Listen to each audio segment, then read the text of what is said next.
exposição do livro de Josué, e Deus é muito bom com a sua palavra. Expus essa quinta-feira Josué 5, de 1 a 12, acerca dos passos de fé, a circuncisão, a celebração da Páscoa, e agora, quinta-feira, vou estar falando sobre a conquista de Jericó. Então venha aqui para refletir sobre essa conquista que no mundo espiritual representa muito para nós. Jesus conquistou a nossa terra. A conquista é dele, a nossa vitória é nele. Então venha para estar aprendendo um pouco mais aí do capítulo 5, 13 e todo o capítulo 6. Estaremos juntos aqui às 19 horas, também online, mas também presencial, o nosso culto do retorno, tá ok?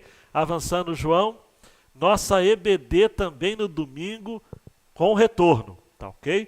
Então as nossas classes aí de crianças, de juniores, de adolescentes, quero ver os jovens aqui em nossa EBD, os adultos, às 9 horas da manhã, estaremos juntos aqui no próximo domingo, continuando o capítulo, se não me engano, o capítulo de número 8, sobre evidências da graça de Deus. Tá ok? Mais algum aviso, João? E você... entregue seu dízimo e sua oferta, ficamos esse tempo. Eu quero agradecer aos irmãos amados. As nossas entradas cobriram os nossos compromissos. Algumas pessoas vinham aqui antes do culto para trazer o seu envelope de dízimo, que não estão muito habituadas a essa questão da tecnologia. Muita gente fazendo por Pix, muita gente fazendo por transferência bancária. Faça aí. Os dados o João Marcos vai deixar aí em destaque na nossa página, no nosso comentário aí no YouTube, e esteja aí na tela também acompanhando e entregando aí o seu dízimo e a sua oferta. Que bênção, amados! Que bênção estarmos juntos aqui, tá ok? Então abra sua Bíblia do Evangelho de Lucas, tá ok? Evangelho de Lucas. E a palavra de Deus, nesta noite, o João Marcos já colocou aí em tela, não é? Um homem pleno, a respeito de Jesus.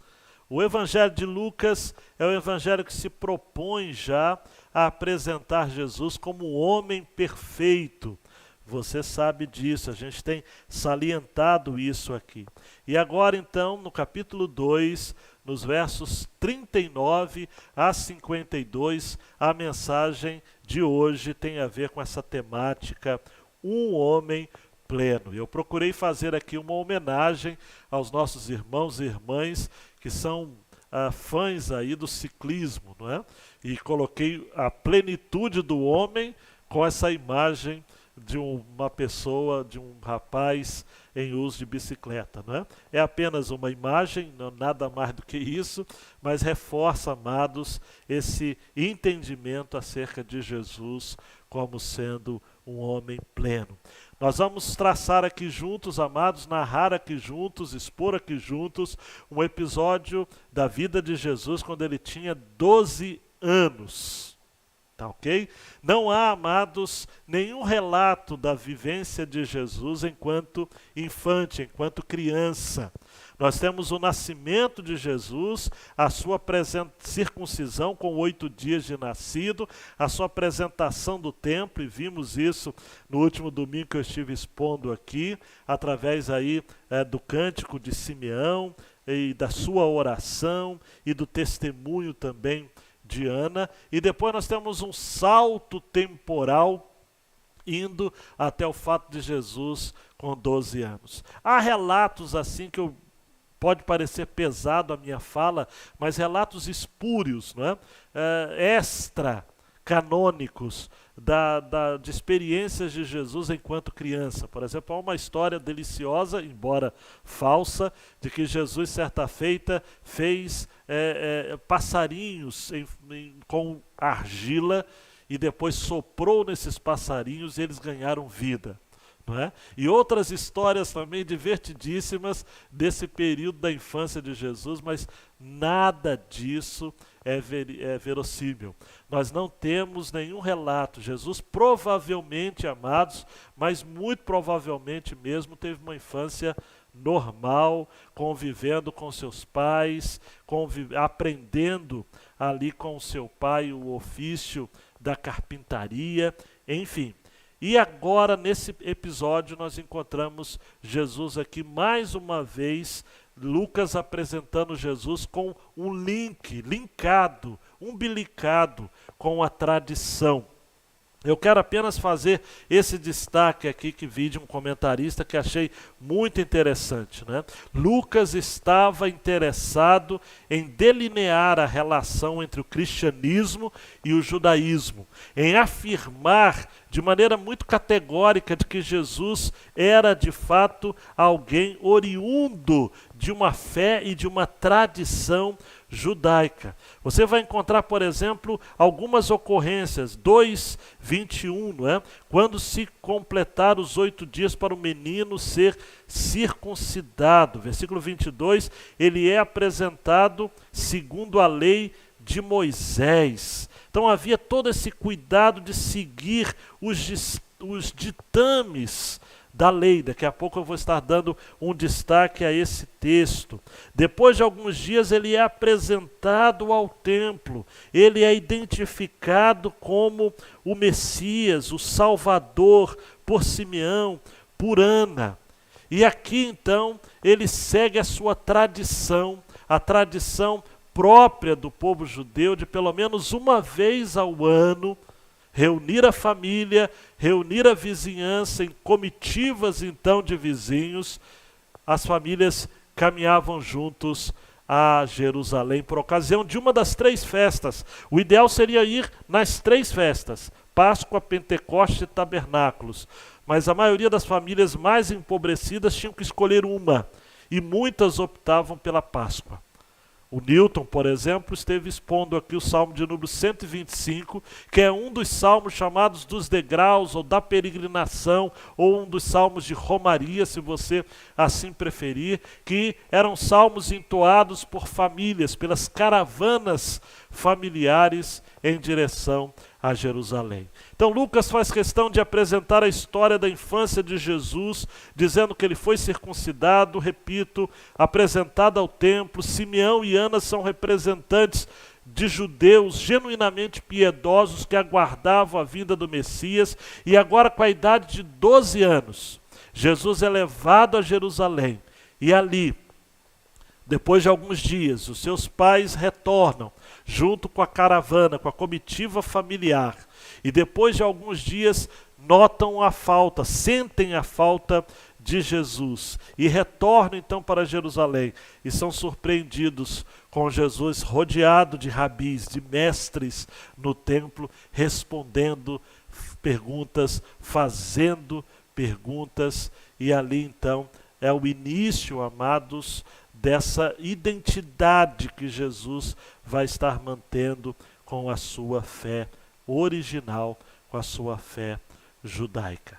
Então, amados e amadas, tudo isso estabelece-nos a ideia de que haviam vínculos de Jesus com a sua tradição, vínculos de Jesus com a sua família. Mas, nesta noite, eu também quero destacar os vínculos superiores, sublimes, que Jesus tinha com o seu Pai. E nós vamos ser apresentados nesta noite, então, ou reapresentados a um Jesus que estabelecia vínculos com seu Pai Celestial, sem desfazer de vínculos com a sua família terrena. E nós vamos aprender com isso que esse vínculo de Jesus com a sua família terrena tem muito a nos ensinar. E os vínculos de Jesus com seu Pai Celeste têm muito a nos consolar e a nos dar esperança. Vamos orar mais uma vez. Deus, fale ao nosso coração com esta mensagem que a sua palavra lida, exposta ao nosso coração, nos alimente nesta noite, no nome do Senhor Jesus. Amém e amém. Pega aí a sua Bíblia e acompanhe comigo a leitura. Assim que cumpriram tudo que a lei do Senhor exigia, voltaram para a sua cidade, Nazaré, na Galiléia. E o menino crescia e se fortalecia, ficando cheio de sabedoria, e a graça de Deus estava sobre ele. Seus pais iam todos os anos a Jerusalém para a festa da Páscoa. Quando Jesus completou 12 anos, eles subiram para Jerusalém, de acordo com o costume da festa. E passados os dias da festa, ao regressarem, o menino Jesus ficou em Jerusalém sem que seus pais soubessem. Pensando que estivesse entre os companheiros de viagem, andaram o caminho de um dia e passaram a procurá-lo entre os parentes e conhecidos. Como não o acharam, voltaram a Jerusalém em busca dele. 3 dias depois eles os acharam no templo, sentado entre os doutores, ouvindo-os e fazendo perguntas. E todos os que o ouviam ficavam admirados com a sua inteligência e com as suas respostas. Quando o viram, ficaram maravilhados, e sua mãe lhe disse: Filho, por que fizeste isso conosco? Teu pai e eu estávamos te procurando, muito ansiosos. Ele lhes respondeu: Por que me procuráveis? Não sabias que eu devia estar na casa de meu pai? Mas eles não entenderam o que ele lhes disse. E ele desceu com seus pais, indo para Nazaré, e obedecia a eles. E sua mãe guardava todas estas coisas no coração. Jesus crescia em sabedoria, em estatura e em graça diante de Deus e dos homens. João Marcos, a grande ideia desta passagem: Jesus estabelece vínculos com seu Pai Celeste, sem desfazer vínculos com a sua família terrena. Eu penso, amados e amadas, de que essa passagem está resumindo essa ideia.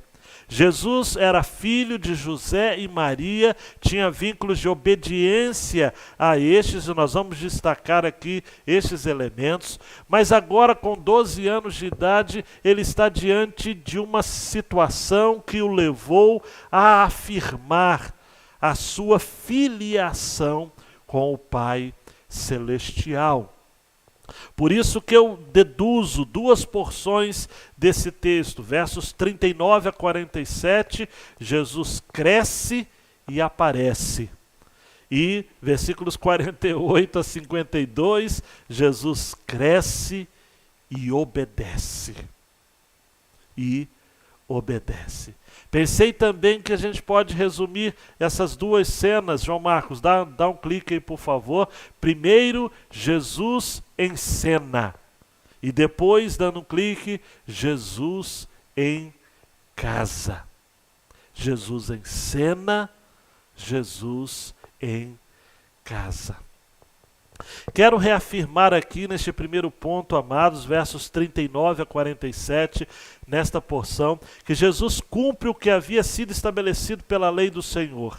Nada disso estava fugindo ao protocolo da lei do Senhor. Em Lucas 2, 21 a 24, diz: E quando os 8 dias foram cumpridos para circuncidar o menino, foi-lhe dado o nome de Jesus, que pelo anjo lhe fora posto antes de ser concebido, e cumprindo-se os dias da purificação dela, segundo a lei de Moisés, o levaram a Jerusalém para apresentarem ao Senhor, segundo o que está escrito na lei do Senhor: todo macho primogênito será consagrado ao Senhor, e para darem a oferta, segundo disposto na lei do Senhor, um par de rolas ou 2 pombinhos. Jesus é apresentado ao templo, e você pode estar recapitulando esta mensagem minha dos versos 25 a 38, e agora o versículo 39 diz que se cumpriram tudo o que a lei do Senhor exigia. Eles voltaram para a cidade de Nazaré, na Galiléia. Entre o verso 39 e o verso 40 passam-se 12 anos. Entre o verso 39 e o verso 40, passaram-se 12 anos. Versículo 23 diz que chegou e habitou numa cidade chamada... Mateus 2, 23 diz: e chegou e habitou numa cidade chamada Nazaré, para que se cumprisse o que fora dito pelos profetas, e ele será chamado Nazareno. E uma curiosidade aqui, amados, essa alusão ao termo Nazareno, aquele de Nazaré, na raiz da palavra no hebraico Nazoraios, ou no grego, né, do hebraico Netzer, que significa renovo. Aí você tem que ir lá em Isaías 11, 1, para você entender por que Jesus foi criado em Nazaré e por que ele foi identificado como Nazareno. Um ramo brotará do tronco de Jessé e um renovo, Netzer, no hebraico, frutificará das suas raízes. Ele era um Nazareno, que significa alguém santificado a Deus, um renovo, algo que nos traz esperança. Como nós precisamos esses dias, amados, ter Jesus como o sentido radical do termo Nazareno, aquele que nos dá um renovo.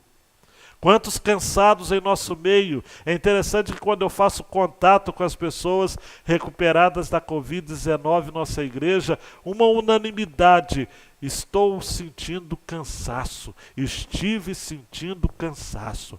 Agora, muito mais sério do que um cansaço oriundo de uma enfermidade é o cansaço da alma. E o Senhor Jesus veio então, amados, para usar uma expressão de Paulo aos Gálatas, na plenitude dos tempos, nascido de mulher, nascido debaixo da lei, para nos dar renovo, Netzer, um renovo, uma esperança. E agora então, nesse lapso temporal de 12 anos, o versículo 40 vai dizer que o menino crescia e se fortalecia, ficando cheio de sabedoria, e a graça de Deus estava sobre ele. Eu tenho dito, amados, que nessas narrativas da infância, do nascimento, da infância e agora da adolescência de Jesus, sem sombra de dúvidas, Lucas esteve retirando essas informações, deduzindo ou recebendo, apreendendo essas informações em entrevistas com Maria, a mãe de Jesus. Charles Swindoll vai dizer: não sabemos muito sobre como Jesus era na infância. O que sabemos vem de uma história do Evangelho de Lucas, provavelmente porque Lucas entrevistou Maria como parte de sua pesquisa. Esse episódio que nós estamos estudando aqui juntos, Mateus não registra, Marcos não registra, muito menos João não registra, mas Lucas o faz por conta de suas entrevistas com Maria, a mãe de Jesus. Por isso que há detalhes aqui. Nós lemos esse texto, nós sentimos aqui o coração apertado da mãe. Eu não sei quantas irmãs que estão aqui ao alcance aí desta transmissão, que já perderam seus filhos por alguns minutos, né? Num parque, numa praça, num shopping, numa loja, no centro da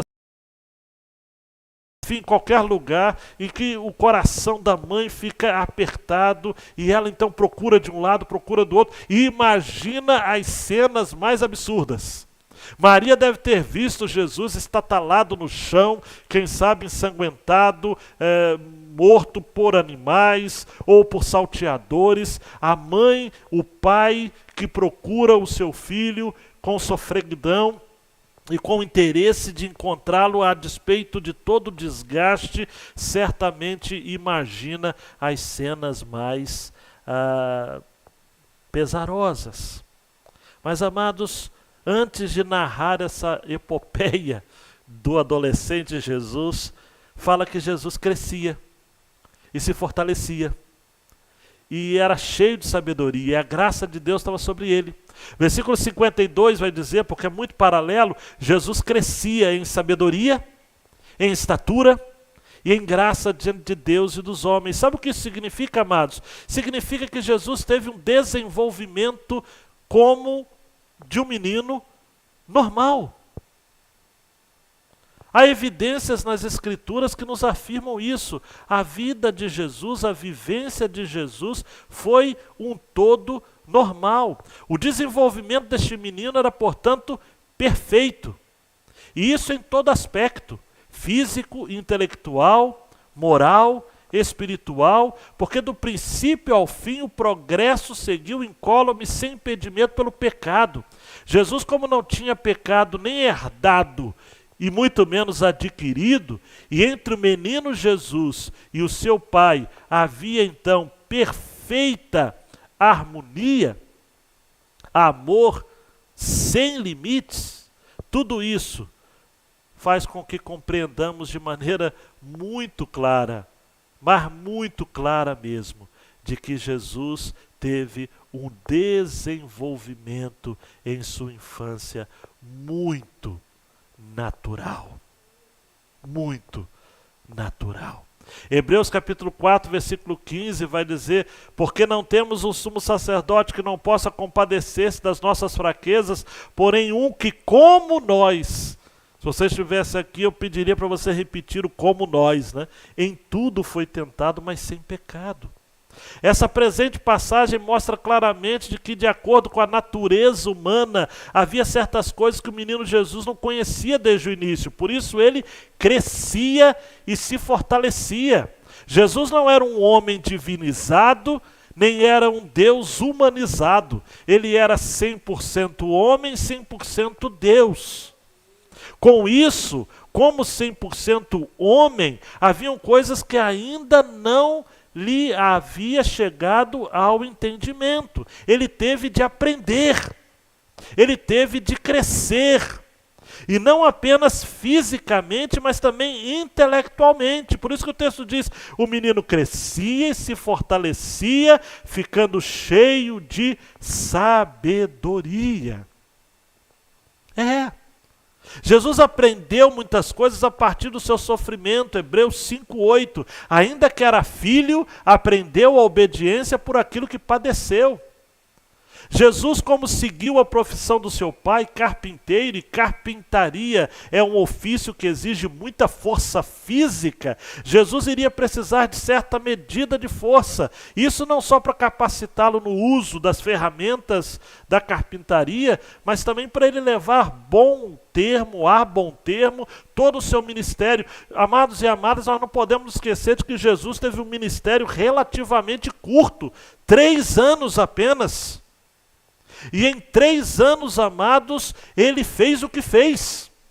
Sucessivas viagens, dormiu em lugares insalubres, se alimentou muitas vezes de maneira precária, passou noites e noites de oração, sem sono, sem reconciliar-se com o sono.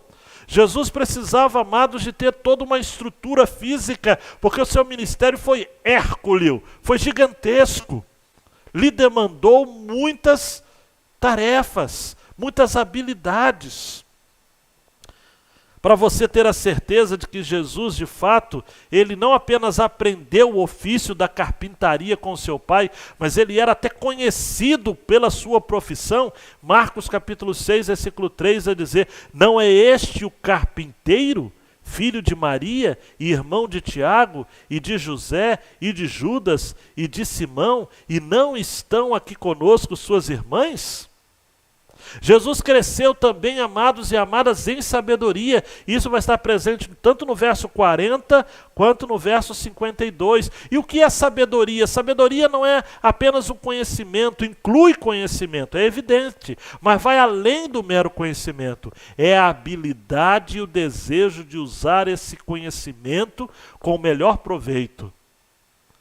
A sabedoria estava embutida naquilo que Jó vai dizer no seu livro, capítulo 28, versículo 28. Eis que o temor do Senhor é a sabedoria, e apartar-se do mal é a inteligência.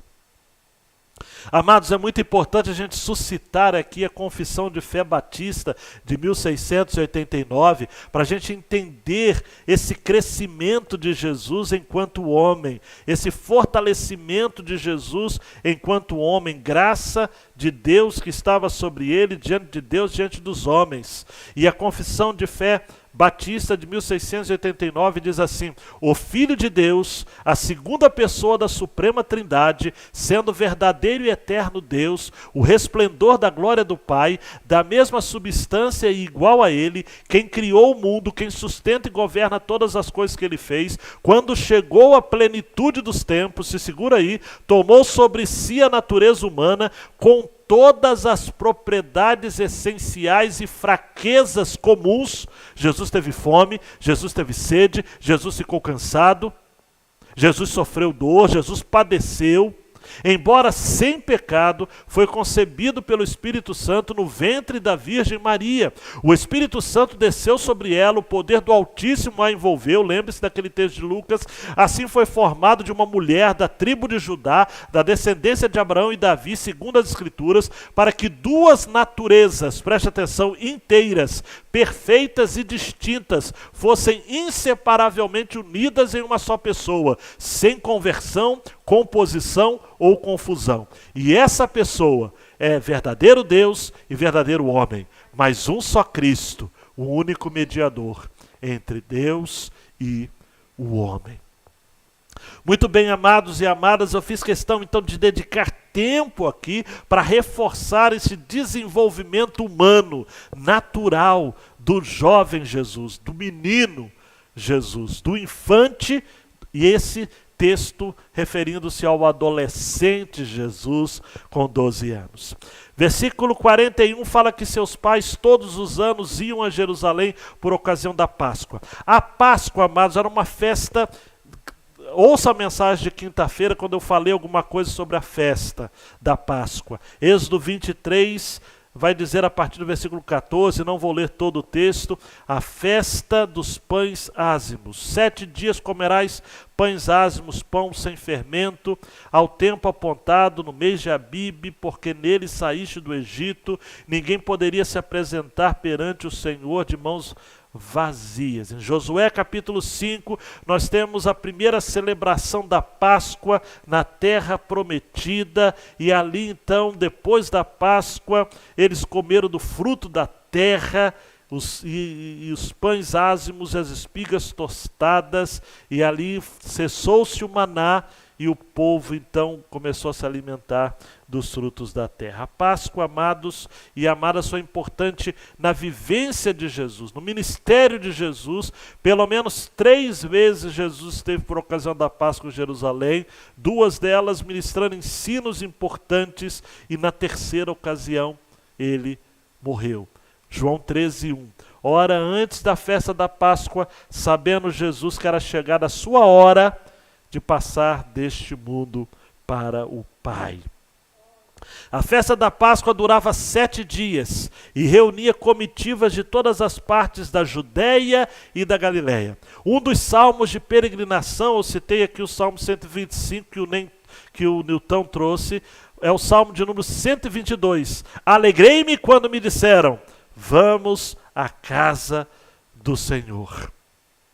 7 dias de festa. Mas repito, as famílias empobrecidas, amados, sempre os pobres sofrem, não é? Eles não conseguiam ficar os 7 dias da festa. Então, lá para o 4º dia, eu acredito que as reservas financeiras que eles tinham guardado para a viagem, a ida, a estada lá e o retorno, em torno de 4 dias, no máximo, eles resolviam retornar. E foi isso que aconteceu aqui. Passados os dias da festa, ao regressarem, o menino Jesus ficou em Jerusalém. Ele ficou envolvido, amados, na dinâmica da festa. E ali então a família de Jesus vai em comitiva, em caravana, e diz o texto de que eles pensavam que Jesus estivesse entre os companheiros de viagem, os vizinhos, os parentes ali, andar o caminho de um dia. A viagem, amados, de Jerusalém até Nazaré levava cerca de 3 dias de viagem, numa média de 30 quilômetros por dia, o que é uma média assim, altíssima, não é? Considerando que talvez ela fosse feita ao lombo de animais e alguns a pé e tudo mais. 1 dia de viagem. Maria pensando que Jesus estava com José, José pensando que Jesus estava com Maria, ambos pensando, quem sabe, que Jesus estivesse com uma das pessoas da caravana, e resolvem então procurar, e procuraram entre os parentes e conhecidos, versículo 44, e no versículo 45 diz que, como não acharam, voltaram a Jerusalém. 3 dias depois. Por que 3 dias? Eles já tinham viajado 1 dia, 1 dia de viagem de volta e o outro dia procurando.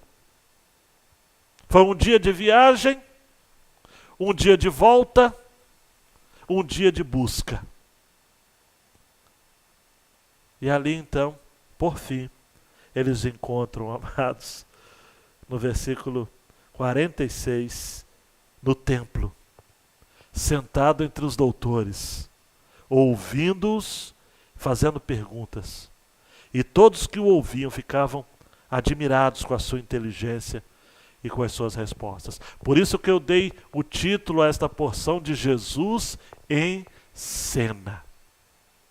Jesus cresce e aparece.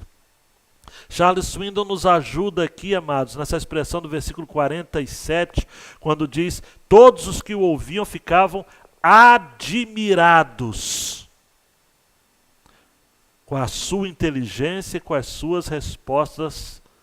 E essa palavrinha aqui para admirados, no original significa maravilhados, significa remover a si mesmo, perder o juízo, perder a cabeça, ficar profundamente atônitos. Nós diríamos assim: eles estavam fora de si. E esse termo grego, amados, pegando aqui a dica de Charles Swindoll, indica que Jesus foi capaz de reunir conceitos e gerar ideias que estariam muito além da compreensão própria de um menino de 12 anos de idade. Eles não conheciam ninguém com tamanha capacidade de penetrar no cerne de uma questão como ele. Então essa é a primeira acepção desta palavrinha admirados. Eles ficaram pasmos, atônitos, perderam a cabeça, disseram: como que um menino de 12 anos de idade, amados, alguém que havia aprendido a lei pela mãe, porque é a mãe que ensinava a lei aos filhos desde a tenra idade, como que esta criança que ainda nem foi emancipada, o menino judeu era emancipado com 13 anos de idade, aí que ele podia entrar na escola rabínica ou fazer algum tipo de ofício, de um trabalho por conta própria. Esse menino não é nem emancipado, 12 anos, eles ficaram pasmos. Mas Charles Swindoll nos dá aqui uma outra acepção muito interessante. Ele diz o seguinte: a tradução do Antigo Testamento para o grego usou essa mesma palavra, Septuaginta, né, para a reação de pessoas que viram uma teofania, uma manifestação de Deus. Lucas nos parece, amados, que escolheu esta palavra com a maior carga teológica possível, para dizer: aqueles homens viram aquele menino como um fenômeno divino, uma manifestação do próprio Deus, uma teofania, uma manifestação da glória de Deus. Por isso que é Jesus em cena. Por isso que Jesus aqui está se mostrando ao mundo. Ele está, amados e amadas, ali, interessado em ouvir, fazer perguntas e responder com inteligência que lhe era própria. Por isso que Lucas começa o registro dizendo que o menino crescia e se fortalecia, ficando cheio de sabedoria. E a graça de Deus estava sobre ele, versículo 40. Porque nesse momento Jesus é apresentado ao mundo como alguém que de fato era nada mais, nada menos do que o Filho de Deus, o homem pleno, verdadeiramente Deus, verdadeiramente homem. Essa é a primeira porção. A segunda porção, João Marcos, Jesus em casa. Porque agora ele tem que dar uma explicação, amados, aos seus pais. Ele agora está sendo arguido pelos seus pais. Versículo 48, quando o viram, José e Maria estavam juntos, ficaram maravilhados, e sua mãe lhe disse: filho, por que fizeste isso conosco? Teu pai e eu estávamos te procurando muito ansiosos. Por que aqui a ênfase é em Maria? Por que Maria toma a frente falando com Jesus? É por conta, amados, uma das evidências de que Maria está contando essa história para Lucas. Uma outra evidência histórica muito interessante: as mulheres não eram obrigadas de ir à festa da Páscoa, nenhuma das festas. Mas Maria estava presente e José estava junto com ela. A construção verbal aqui dá a ideia de que ambos estão juntos. Por isso que Maria diz: filho, por que fizestes isso conosco? Teu pai e eu estávamos te procurando. E aí Jesus aqui, amados, ele remove uma lente finita que estava nos olhos de Maria e a faz depois guardar bem, armazenar bem, entesourar bem este momento, encapsular este momento no seu coração. Porque Jesus, quando ouve essa expressão, olha, teu pai e eu estávamos te procurando, ele responde: por que me procuráveis? Não sabias que eu devia estar na casa de meu pai? E na sua Bíblia aí, pai está com P maiúsculo, certamente. Em outras palavras, amados e amadas, a Nova Almeida Atualizada traduziu assim o verso 48, seu pai e eu estávamos aflitos à sua procura. Mas Jesus aqui, como era do seu costume, amados, estava ambientado na casa de seu pai. Mais tarde, você conhece muito bem a história, Jesus vai estar no templo e lá ele vê João capítulo 2, Mateus registra também, Marcos capítulo 11, estava ali no templo vendo as pessoas vendendo bois, ovelhas, pombos, campeadores assentados. Ele pega um azorrague, um chicote de cordéis, lança fora todos e diz o seguinte: não façais da casa de meu pai casa de venda. Jesus aqui, amados, ele é apresentado à casa do seu pai. Jesus aqui está em casa. Em casa, verdadeira casa. Isso tem muito a ver comigo e com você. Amados e amadas, nós não estamos ainda na nossa verdadeira casa. Por isso que João capítulo 14 vai dizer: na casa de meu pai há muitas moradas. Se não fosse assim, eu não vou teria dito, vou preparar-vos lugar. Eu e você, amados, somos peregrinos porque nós estamos em direção à nossa casa. Nós somos como Abraão, aquele que estava em busca de uma cidade que lhe seria permanente. Nós não estamos ainda em casa. Em Hebreus capítulo 11, referindo-se a Abraão, vai dizer o seguinte, no versículo 13 do capítulo 11 de Hebreus: todos estes, falando acerca dos patriarcas, morreram mantendo a fé, sem ter recebido as promessas, mas tendo-as visto e acolhendo-as de longe, declararam ser estrangeiros e peregrinos na terra.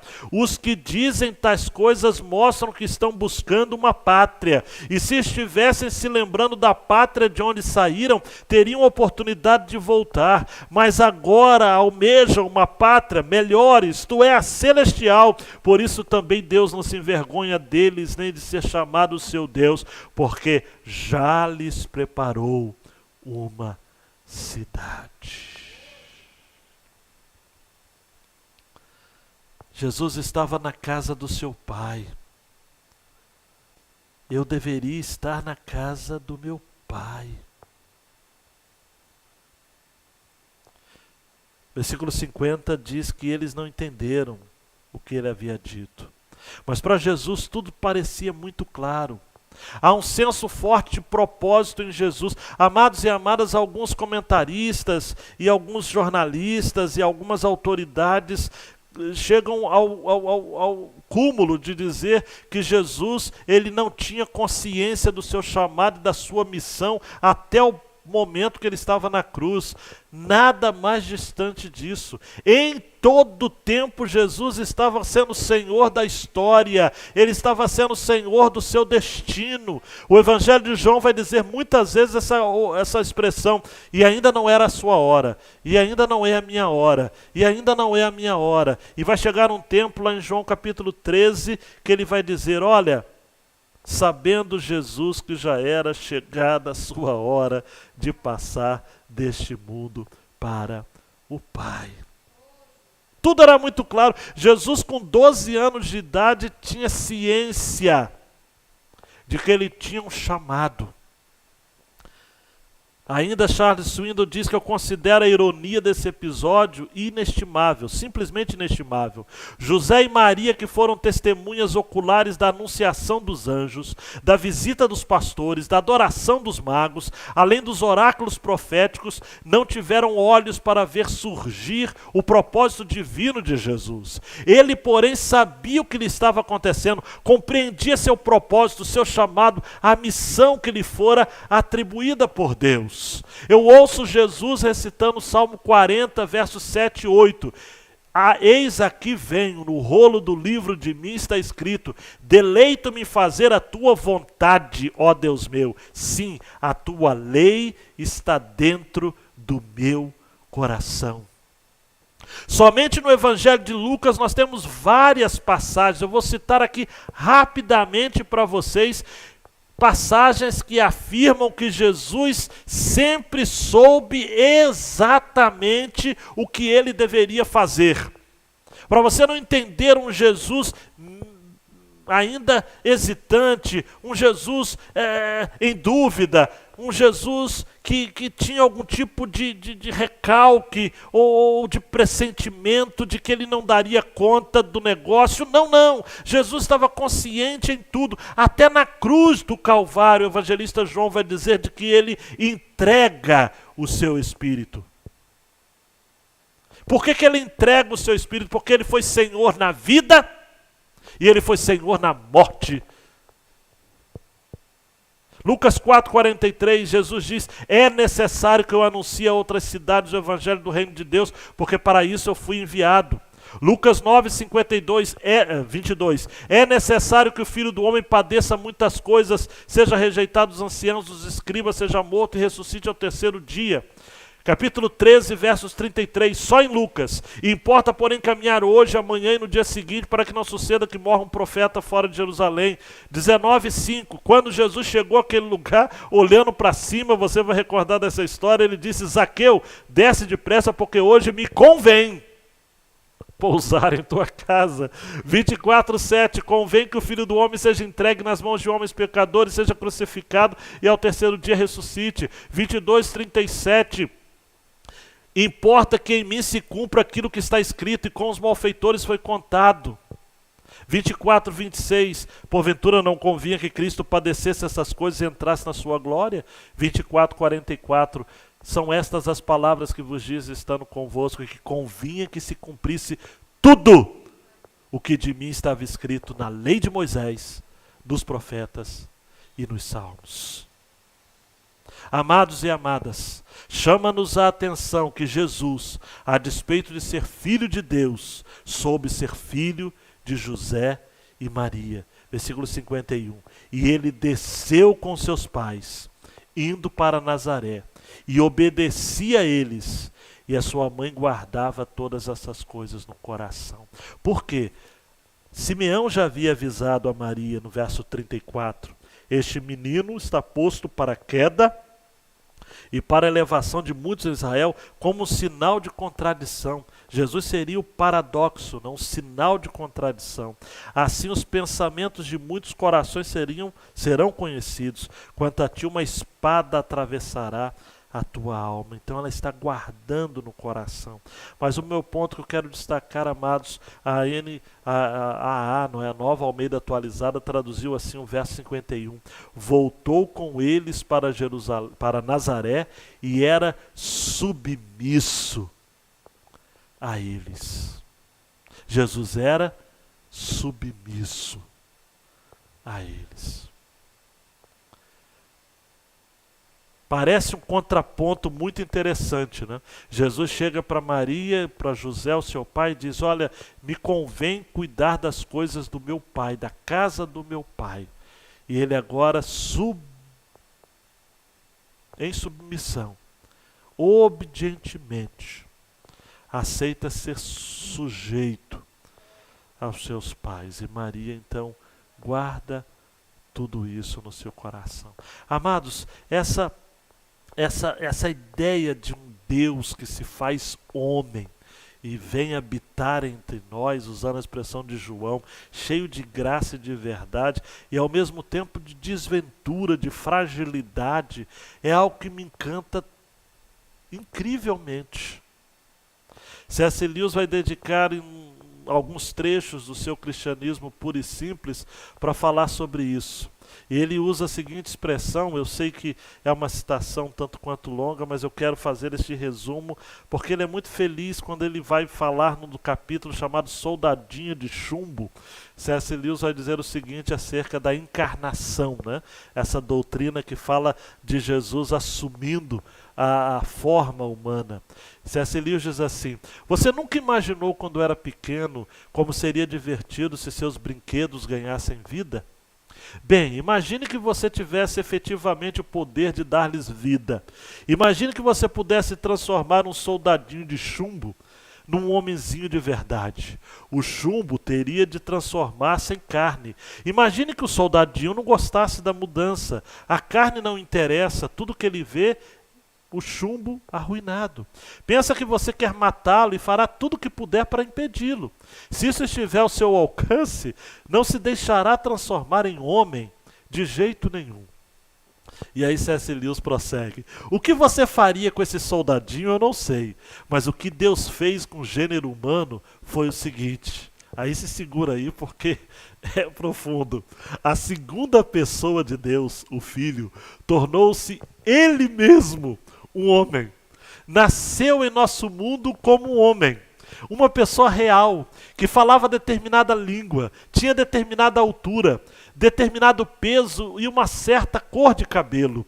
O Senhor eterno, que tudo sabe e criou todo o universo, tornou-se não apenas um homem, mas antes disso um bebê, e antes disso ainda um feto dentro do corpo de uma mulher. Se quer saber como ele deve ter se sentido, imagine se você se transformasse numa lesma ou num caranguejo. A clareza da linguagem de C.S. Lewis realmente reforça o fato, amados, de que essa acomodação divina em Jesus se transformar em homem não foi algo indolor, não foi algo também glorioso em si mesmo, foi inglória.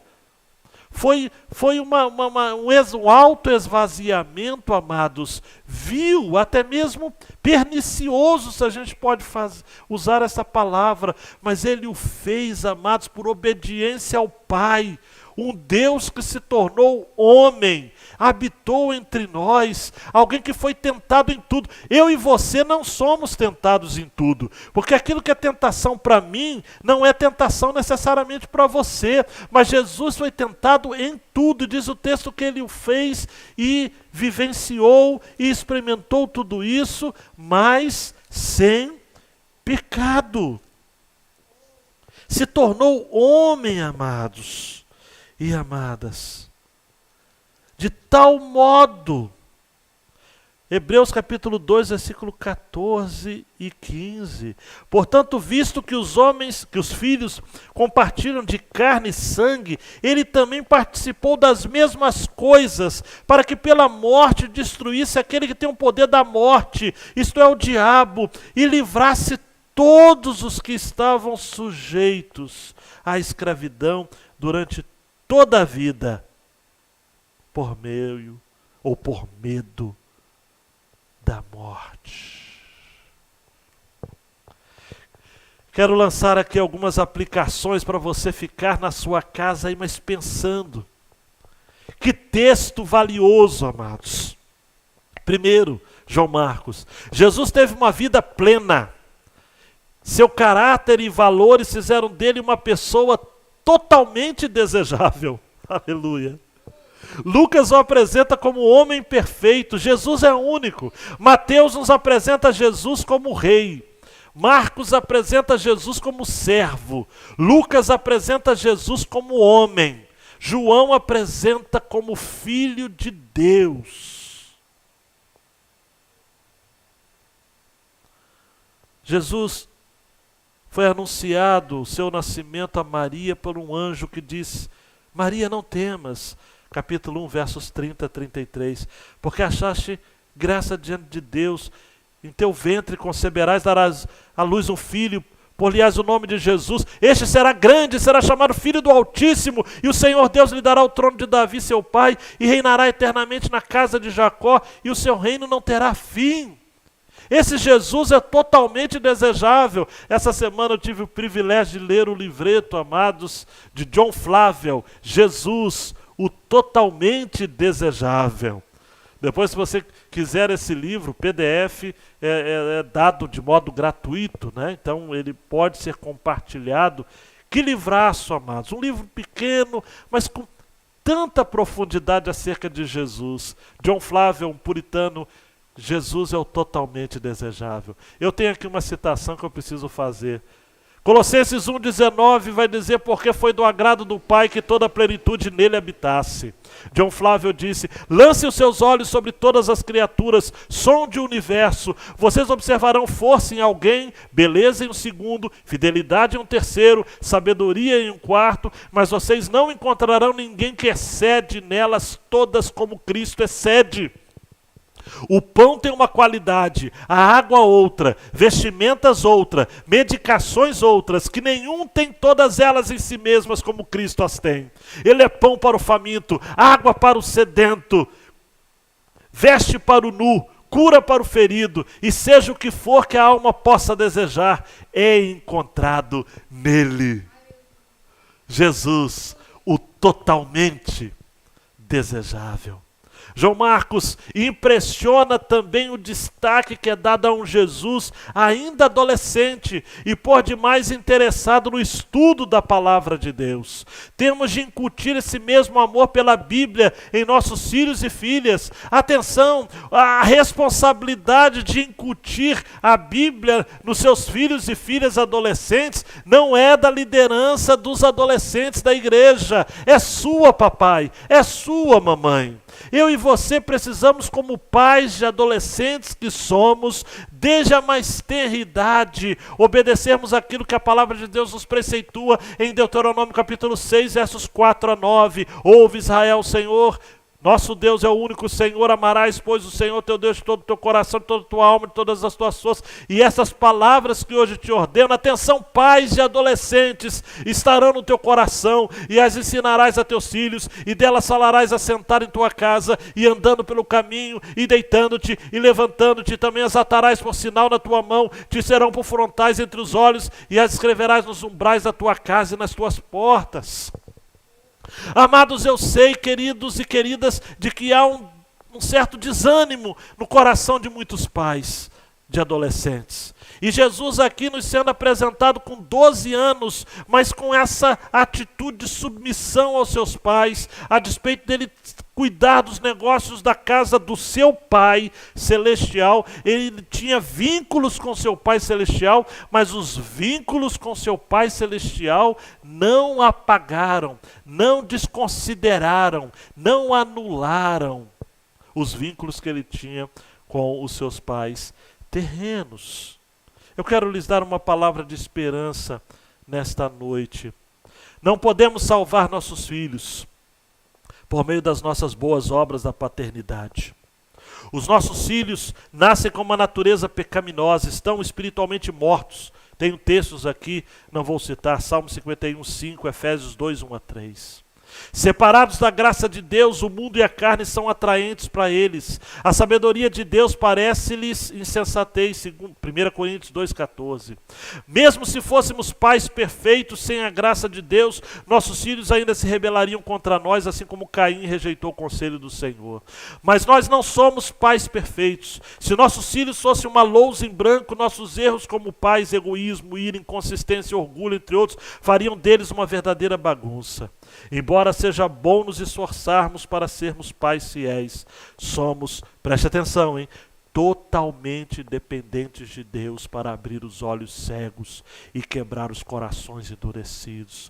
A graça soberana de Deus nos dá esperança. Não importa por quanto tempo e quão longe nossos filhos estão afastados de Deus, Deus ainda é capaz de trazê-los à razão e atraí-los a si. E isso deve manter nós, os pais de adolescentes, de joelhos o tempo todo.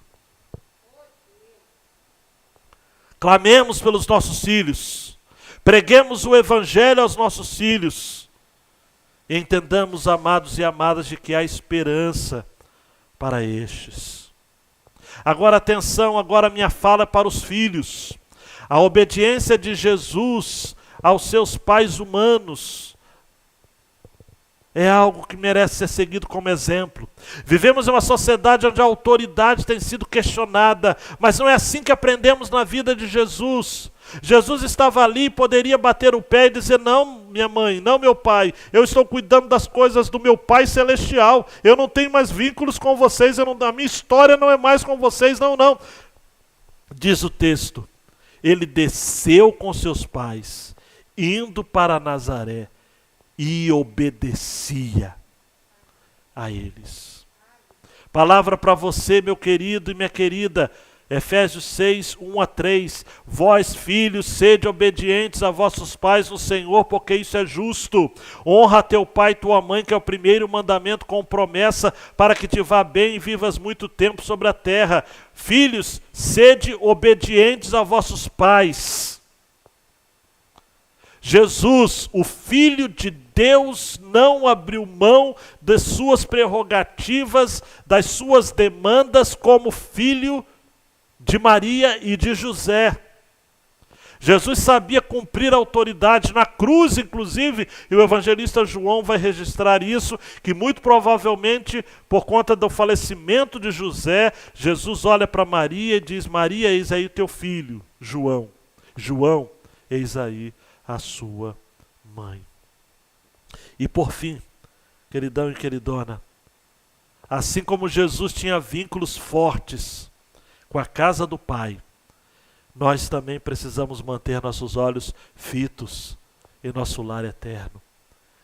Cremos que a graça de Deus irá nos levar de volta ao nosso lar. Paulo vai dizer em 1 Tessalonicenses 4, 17 e 18: depois nós, os que ficarmos vivos, seremos arrebatados juntamente com eles nas nuvens, a encontrar o Senhor nos ares, e assim estaremos sempre com o Senhor. Portanto, consolai-vos uns aos outros com essas palavras. A última tela para reforçar isso, amados e amadas, nós, como Jesus estabeleceu vínculos com seu Pai Celeste, sem desfazer vínculos com a sua família na terra, nós também precisamos seguir essa mesma direção. Os nossos vínculos com os nossos pais, os nossos vínculos aqui na terra, eles existem, mas nós precisamos também manter os nossos vínculos com o nosso Pai Celestial. Precisa ser uma relação de retroalimentação mútua. Nós somos da terra, mas também nós somos do céu. Somos cidadãos de duas pátrias, como dizia Martinho Lutero. E precisamos gravar os nossos olhos na eternidade. Precisamos gravar a eternidade nos nossos olhos. E amados e amadas, nesse contexto, eu quero terminar com um artigo rápido aqui de uma irmã nossa que escreveu e um instituto chamado GETRO, Instituto de Liderança Cristã, publicou, que eu achei muito interessante, acerca de famílias multi-enlutadas. Nós estamos próximos ao número soberbo, amados, incrível, de 500 mil mortos pela Covid-19. Além de outras mortes que estão muito próximas de nós, amados. E esse artigo, esta irmã psicóloga disse o seguinte: olha, eu tenho ouvido relatos, desabafos. Existem famílias vivendo pandemias concomitantes em meia pandemia da Covid-19. Famílias que estão vivendo múltiplos lutos, seja por falecimentos, perdas financeiras, sofrimento psíquico, divórcios, perda da casa, muitas pessoas enfrentando crises circunstanciais como viuvez, orfandade, pobreza, sequelas da Covid. Em pouco tempo, ela diz no seu artigo, fomos obrigados a fazer ajustes que, por sua vez, não são definitivos e exigem readaptações conforme as cores das restrições da pandemia. O desalento toma conta, se caracteriza por uma vontade de desistir, de entregar os pontos, da vontade de sentar e ficar esperando tudo isso passar. E isso, amados, preste atenção, está atingindo indistintamente ricos, pobres, crianças, adultos. O número de suicídios tem crescido pela desesperança em vários países. O uso de medicação para ansiedade, para depressão também. Agora, quando a gente olha para pesquisas, amados, que são feitas em relação às demais pandemias que a humanidade sofreu, nós vemos que em todas elas houve aumento da discriminação, corrida às compras, pessoas ansiosas lutando em hospitais, gente angustiada pelo auto-isolamento, distanciamento social, aumentaram as fake news, claro que hoje de maneira mais sofisticada, teoria de conspiração, compra de bebidas alcoólicas, acesso à pornografia, violência doméstica. Mas também é verdade que em todas houve solidariedade, apoio mútuo em meio ao sofrimento, engajamento social, aumento da fé e da espiritualidade. Ou seja, nesse artigo, a humanidade sempre superou e vai superar resilientemente as pandemias. E o meu ponto para terminar esta mensagem é: por quê? Porque nós temos um lugar para ir. A graça de Deus sempre nos levará de volta ao nosso lar.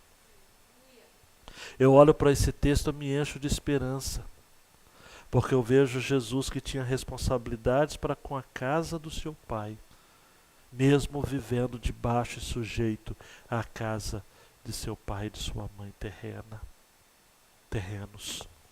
E isso me enche de esperança, porque eu sei que eu e você estamos indo para aquele lugar. Estamos indo para o lugar onde vamos receber o seja bem-vindo do nosso Pai.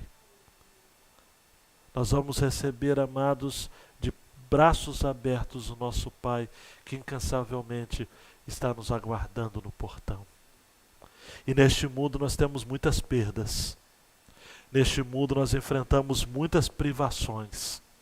Neste mundo nós enfrentamos muitas tribulações. Jesus disse em João 14:1, não se turbe o vosso coração, credes em Deus, crede também em mim. Nós estamos, amados, em direção à nossa casa. E na casa do nosso Pai, nós vamos encontrar abrigo, nós vamos encontrar consolo, nós vamos encontrar vínculos eternos.